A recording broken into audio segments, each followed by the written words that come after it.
ब्राह्मण देव ने मन में विचार किया, आधी उम्र तो बीत गई है, लेकिन मेरे घर में संतान की प्राप्ति नहीं हुई है। आज भगवान के सामने बैठ गए, आज भगवान से रोकर के कहने लगे, प्रभु अरे ऐसी कौन सी भूल हो गई जो आपने मेरे घर में एक भी पुत्र नहीं दिया है।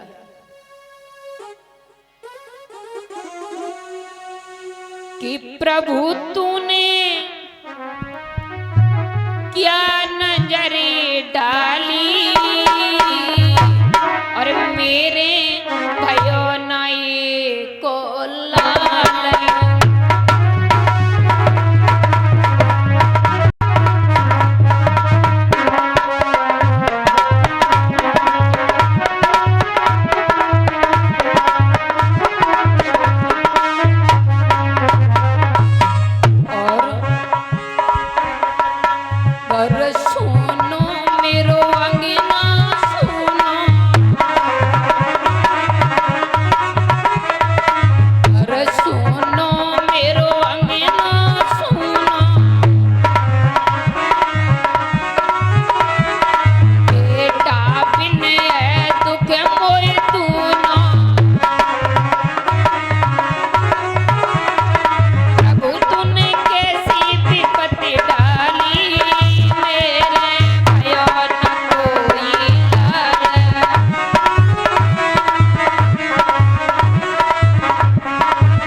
महाराज आज ब्राह्मण देव भगवान के सामने बैठ करके रोने लगे। कहते हैं महाराज जो व्यक्ति होता है भगवान के शरण में जाता है उसे दुख तो मिलते ही है, लेकिन उसे जितने ही दुख मिलेंगे उतने ही आगे सुख मिलेंगे। इस संसार में व्यक्ति कोई भी सुखी नहीं है। आपने देखा होगा कोई भी सुखी देखा व्यक्ति की किसी के मुख से ये सुना कि हम सुखी हैं? कोई नहीं सुखी है। क्यों भक्तों? ये जो माया है ना, और हम और आप इस माया में बहुत फंसे हुए हैं। क्यों सोचते हैं चलो हम अपने पुत्रों की शादी कर दें, उसके बाद इस माया को छोड़ देंगे, हम भजन करेंगे। लेकिन महाराज ये भजन नहीं हो पाता। लोग ये भी कह देते हैं कि हम ना अभी तो भजन नहीं करेंगे, जब बुढ़ापा आ जाएगा तब भजन करेंगे। सच बताइए महाराज, बुढ़ापे पे तो खटिया पे उठने की ताकत नहीं रहती हो, भजन कर लोगे? नहीं कर पाओगे। भजन करने की कोई उम्र नहीं लिखी है कि इतनी उम्र पे भजन करो। किसी भी अवस्था में हम भजन कर सकते हैं। आज इधर ब्राह्मण देव बहुत तेज तेज से रोने लगे। मन में विचार किया, अरे मेरे मरने के बाद कोई मेरा नाम चलाने वाला नहीं है। ऐसा करते हैं हम अपनी जीवन लीला ही समाप्त कर देते हैं। जब ये मन में विचार किया हम अपनी जीवन लीला समाप्त कर देंगे, आज महाराज ब्राह्मण देव वहां से चले, एक जंगल में पहुंचे। चारों तरफ देखा, अरे कहीं पानी मिल जाए, उसी पानी में डूब करके हम अपने प्राणों को छोड़ दें। तो ब्राह्मण देव एक तालाब के किनारे पहुंचे। जैसे ही तालाब देखा, वहीं पर बैठ करके कहने लगे, परमात्मा मुझे माफ कर देना। अरे मुझे पता है कि इस उम्र में नहीं मरना चाहिए, लेकिन मेरे घर में पुत्र नहीं है, मेरे घर में संतान नहीं है, हम अपने प्राणों को छोड़ देंगे। आज महाराज जब प्राणों की बात आई, मरने के लिए जैसे ही तैयार हुए, वहीं पर एक सन्यासी महाराज जी आ जाते हैं। कहने लगे, महाराज क्या बात है, आप तो बड़े ही परेशान नजर आ रहे हो। आप मुझे ये बताइए क्या कारण है जो आप इस तालाब में गिर करके अपने प्राणों को छोड़ना चाहते हो? आज ब्राह्मण देव रो करके कहने लगे, आप मुझसे ये मत पूछो कि हम प्राण क्यों छोड़ने के लिए आए। अरे मेरे घर में पुत्र नहीं है, मेरे घर में कोई भी संतान नहीं है, अरे मेरे आगे नाम चलाने वाला ही नहीं है, तो हम अपनी जीवन लीला समाप्त करने के लिए आए हैं। आज महाराज सन्यासी कहने लगे, महाराज अरे कौन कहता है कि पुत्र से नाम चलता है? कि पुत्र से नाम चलता है, अरे नालायक पुत्र निकल जाए तो बाप की इज्जत धूर में मिला देता है। आपने भी देखा होगा महाराज, किसी का 100 में एक पुत्र ऐसा होगा जो नाम चला रहा है, 99 पुत्र अपने पिता का नाम मेट रहे हैं।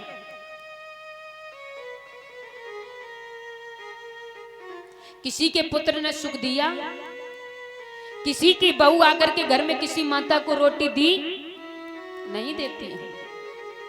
मैंने अपने आंखों से देखा है, वही बूढ़ी माता 4 पुत्रों को पाल करके बड़ा कर देती है, और वही पुत्र अपने माँ को बुढ़ापे पर रोटी नहीं देते हैं, ठुकरा देते हैं। क्यों? किसी पर भरोसा मत करो कि ये हमारा पुत्र है, ये हमारा पुत्र है, ये बड़ा होकर के मुझे रोटी देगा। महाराज कोई विश्वास मत करे कि यह मेरा पुत्र है, कोई नहीं देता है, कोई किसी का नहीं है। इस संसार में अकेले आए हो तो अकेला जाना पड़ेगा। अरे हम ये नहीं कह रहे हैं कि अपना घर द्वार छोड़ दो, लेकिन उस परमात्मा का भी भजन करो जो आपके साथ में जाएगा।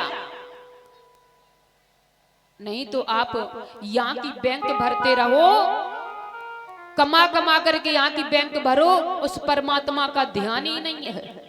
अरे उस बैंक को भरो जिससे तुम्हारा नाम चलेगा, नहीं चलेगा। महाराज मरने के बाद बेटा पैसा निकाल करके अपना खर्च करेंगे और बड़े ही मस्ती रहेंगे। कहते हैं बाप की दौलत बम्बा की भराई बराबर है। आप कमाओ, बच्चा उसकी इज्जत नहीं समझेगी, बराबर खर्चा मिलेगा तो बराबर खर्चा करेंगे। उस बेटे से ये कहो कि आप खुद स्वयं कमा करके लाओ, तब देखते हैं कि कैसे ये पैसा कमाया जाता है। इधर ब्राह्मण देव से कहने लगे महाराज पुत्र से नाम नहीं चलेगा, आप ऐसा करो, आप अपने घर के लिए वापस चले जाओ। ब्राह्मण देव कहने लगे महाराज हम अपने पुत्र की खातिर मरने के लिए आए हैं, तो हम अपने प्राण ही छोड़ करके जाएंगे, हम अब घर वापस नहीं जाएंगे। महाराज जो संत होते हैं बड़े ही कोमल होते हैं, उनका हृदय बड़ा ही कोमल होता है महाराज, वो गुस्सा नहीं करते हैं। जो गुस्सा करते हैं वो संत नहीं है। क्यों? महाराज जो गुस्सा करता है, क्या जरूरी है गुस्सा करने का? संत का हृदय इतना कोमल बताया, मक्खन की तरह।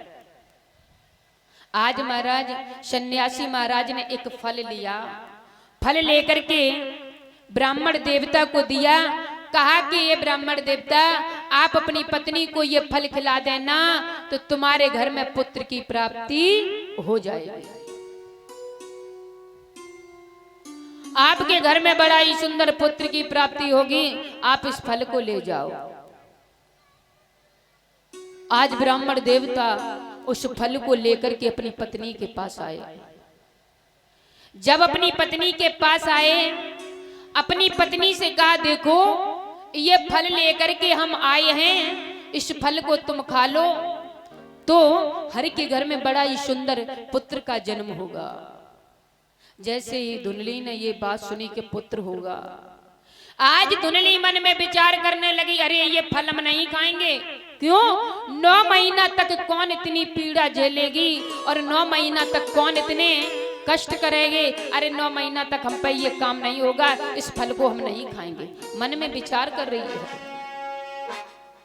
महाराज मन में विचार किया, उसकी पड़ोस में एक बहन रहती थी, अपनी बहन के पास में पहुंच गई, कहने लगी बहन मेरे पति ये फल लेकर के आए हैं, आप ऐसा करो बहन मुझे कोई उपाय बता दिए जिससे हम इस फल को भी ना खाएं और हमारे प्राण भी बच जाएं। आज वो बहन कहने लगी बहन तुझे नहीं पता है तेरे पति को जितना भी समय हुआ है ये फल लेकर के आए, उतना ही समय मेरे गर्भ का है, इतना ही समय हमारे गर्भ का है। आप ऐसा करो, आप उस फल को कहीं छुपा दो और हम अपना पुत्र तुम्हें दे देंगे और अपने पति को बातों में बहलाती रहना। आज महाराज वो फल था, परीक्षा लेने के लिए उस फल को गाय को खिला दिया। जब उस गाय को फल खिलाया, धीरे धीरे समय बीत रहा है महाराज, तो आज उस बहन के गर्भ से एक लाला का जन्म हुआ। उस लाला का जन्म होते ही उस बहन ने मैया धुनली को उस पुत्र को दे दिया। जो फल गाय को खिलाया था, गाय भी महाराज गर्भवती हो गई। उस गाय से एक पुत्र का जन्म हुआ। कहते हैं पूरा शरीर तो मनुष्य के समान है, लेकिन उसके कान जो है वो गाय के समान है। इधर ब्राह्मण देवता ने देखा कि मेरे घर पे गाय भी बंधी थी, वो भी बांझ थी, मेरे घर में पुत्र भी नहीं थे, आज मेरी पुत्र की प्राप्ति भी हो गई। महाराज आज खुशी के वजह से बहुत नाच रहा है, दान लुटा रहे हैं। धीरे धीरे समय बीता, कहने लगे हम अपने पुत्रों का नामकरण करेंगे। आज ब्राह्मण देवता कहने लगे मेरा नाम आत्मदेव है, तो मैं अपने पुत्र का नाम ऐसा रखेंगे मेरे नाम से मिलकर के थोड़ा बहुत तुम अंतर हो जाए, लेकिन मेरे नाम का ही मेरे पुत्र का नाम हो। कहने लगी मेरा नाम तो आत्मदेव है, हम अपने पुत्र का नाम परमात्म देव रखेंगे। धुनली वहीं पर खड़ी थी। धुनली कहने लगी महाराज ये कोई बात नहीं रही आपकी। क्यों? 9 महीना तक तो कष्ट मैंने झेले, तुम अपने नाम से मेरे पुत्र का नाम रख रहे हो। हम अपने पुत्र का नाम हम रखेंगे। धुनली ने कहा कि मेरे पुत्र का नाम धुंधकारी रखेंगे। मेरा नाम धुनली है तो मेरे पुत्र का नाम धुंधकारी।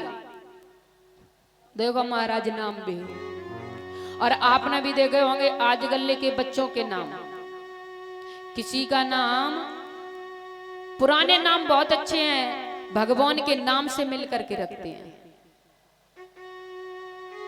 लेकिन आजकल के नाम महाराज ऐसे ऐसे हैं। किसी का नाम तो पप्पी है, और आपको सब लोगों को पता होगा पप्पी माना होता है पिल्ला। ऐसे नाम नहीं रखने चाहिए।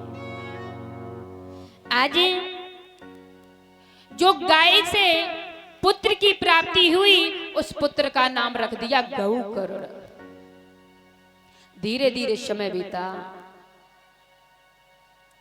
समय बीतता गया महाराज। आज 5 वर्ष के दोनों बालक हो गए, तो दोनों की राह अलग अलग हो गई। धुंधकारी जो है वो ऐसी हरकतों में पड़ गया, ऐसी संगत कर ली, तो वो आज वैश्यों के घर जाने लगा।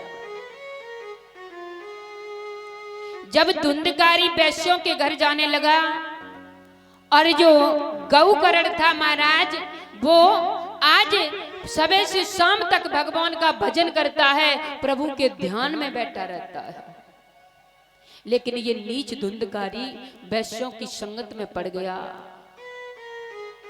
और आपको भी पता होगा, जब तक आपके पास में पैसा है तब तक वैश्यां भी तुम्हारे साथ हैं। जेब का पैसा खत्म, वो भी छोड़ छाड़ के चली जाती हैं। और आपने भी देखा होगा आजकल लोग अपनी पत्नियों से कम बात करते हैं, लेकिन दूसरों को जरूर देखेंगे कि ये बड़ी सुंदर है। अरे भैया, अगर आप लोग भी जरा यही विचार करके निकले कि ये हमारी बहन है, घर से यही विचार करके आप निकलो कि ये हमारी बहन है, ये हमारी माता है, तो आपके अंदर कभी भी गलत विचार नहीं आएंगे। बोलिए वृंदावन बिहारी लाल की। इधर धुंधकारी 5 वैश्यों की संगत में पड़ गया। धीरे धीरे समय बीत रहा है।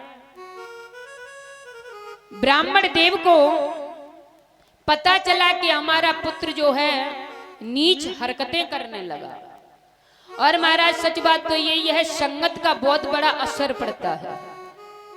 आप अगर अच्छी संगत में रहोगे तो आपके अच्छे विचार रहेंगे, आप अगर गलत संगत में पड़ गए तो आप गलत की संगत आ जाएगी। इधर धीरे धीरे समय बीता, ब्राह्मण देव ने मन में विचार किया कि मेरा पुत्र ना होता तो ठीक था। अरे पहले मैं तब भी ठीक थे, अरे अब तो इसके इतने इतने गंदी गंदी हरकतों के मेरे पास आज लोग कहते हैं कि तेरा पुत्र ऐसा है, तेरा पुत्र ऐसा है। अरे ये दिन तो नहीं देखने के लिए मिलते। यही सोच करके आज ब्राह्मण देव ने गौकर्ण को बुलाया, बेटा क्या करें, इसके इतनी नीच हरकतें देख करके मुझे अब जीना मन नहीं हो रहा है कि हम जीवित रहें। यही सोच करके महाराज आज ब्राह्मण देवता ने कहा कि पुत्र मुझे ऐसा कोई उपाय बताइए जिससे हम इससे पिंड छूट जाए। कहने लगे आप ऐसा करो पिताजी, आप भगवान का भजन करने के लिए चले जाओ। आप भजन करने के लिए जाओ तो आपको सुख मिलेगा, इस संसार में सुख देने वाला कोई नहीं है।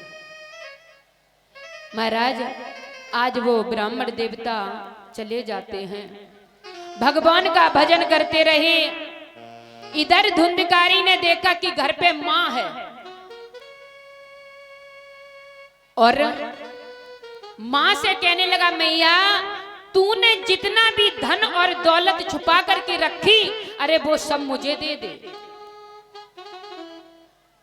क्योंकि वैश्य महाराज क्या है, पैसा कमाना है और कुछ नहीं है। आज वैश्यों ने कहा कि धुंधकारी तू इतना पैसा लेकर के आएगा। उसने अपनी मां से कहा, मैया तूने जितना भी धन और दौलत इकट्ठा किया है वो मुझे दे दे। लेकिन महाराज जितना भी माल और जेवर था आज धुंधली ने अपने पुत्र को दे दिया। दूसरे दिन फिर आया, कहने लगा मैया और कुछ रखा हो वो भी दे दे, अगर तूने शाम को मुझे इतना दौलत ना दी, इतना धन नहीं दिया तो हम तुझे बहुत मारेंगे। देखो पुत्र, ये भी एक पुत्र है। जब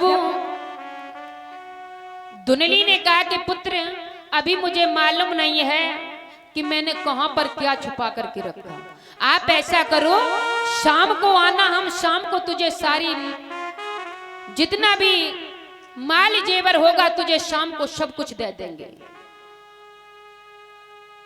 इतनी बात कही तो आज मैया ने मन में विचार करो, अरे मेरे पास तो कुछ नहीं है, अगर मैंने इसे दिया नहीं तब भी ये मुझे मारेगा, इससे अच्छा होगा कि हम अपने हाथों से अपनी प्राणों को छोड़ दें।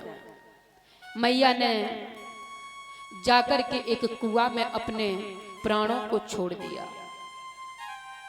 महाराज आपने देखा होगा, देखो पहले पुत्र के लिए वही पिता अपने प्राणों को छोड़ने के लिए जा रहा था और वही पुत्र के लिए आज अपने प्राणों को छोड़ दिए।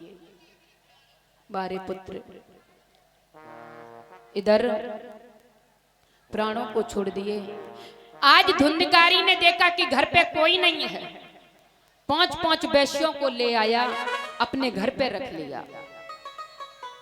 जब 5 वैश्यों को घर पे रख लिया और जिसके घर में एक पत्नी हो महाराज, सुबह से शाम तक काम करने पड़ता, सुबह से शाम तक इतना काम करने पड़े तब वो घर का खर्चा चले।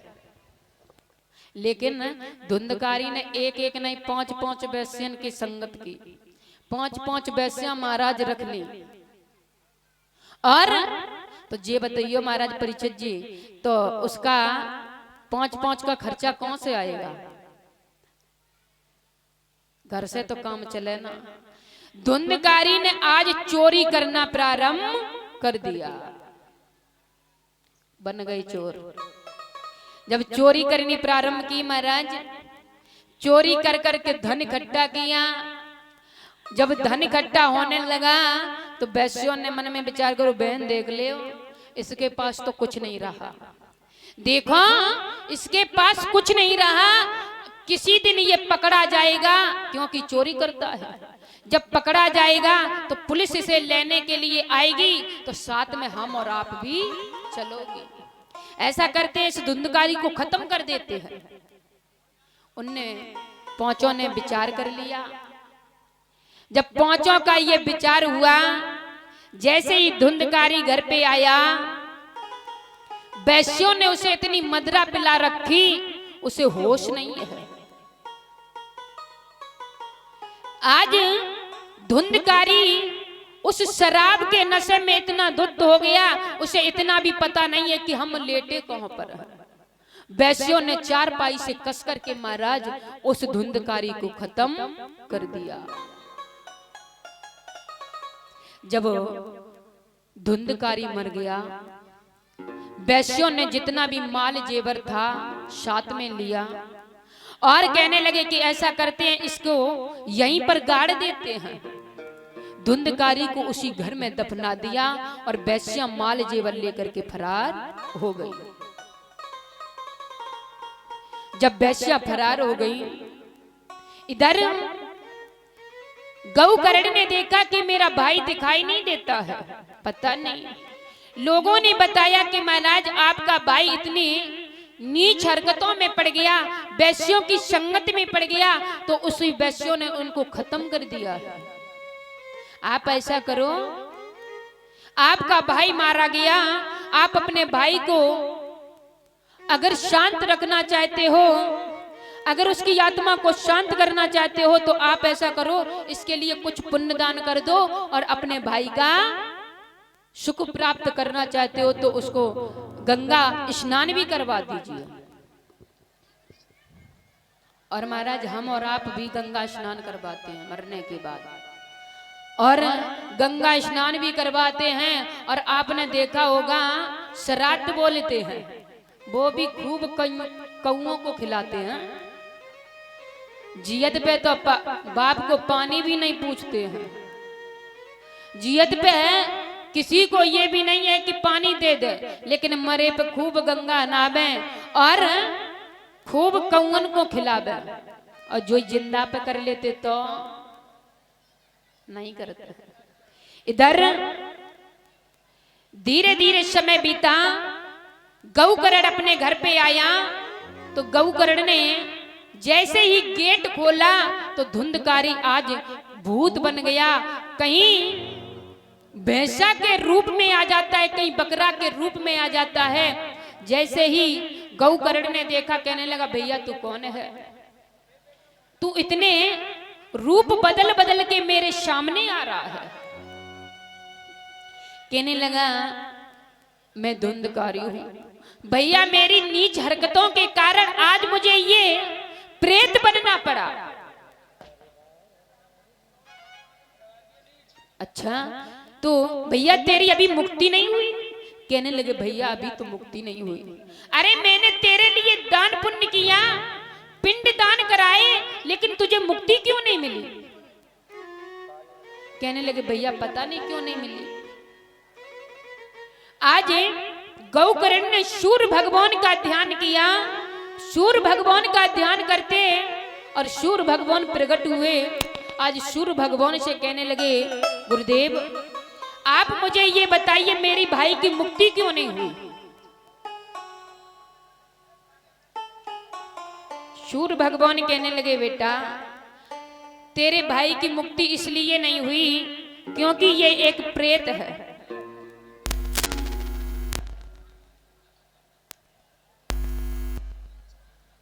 ये एक प्रेत है और अभी तक इसे आपने कोई ऐसी ग्रंथ का पाठ नहीं कराया जिससे इसकी मुक्ति हो जाए। कहने लगे तो महाराज क्या करें, आप ही मुझे कोई उपाय बता दीजिए जिससे मेरे भाई की मुक्ति हो जाए। कहने लगे आप ऐसा करो,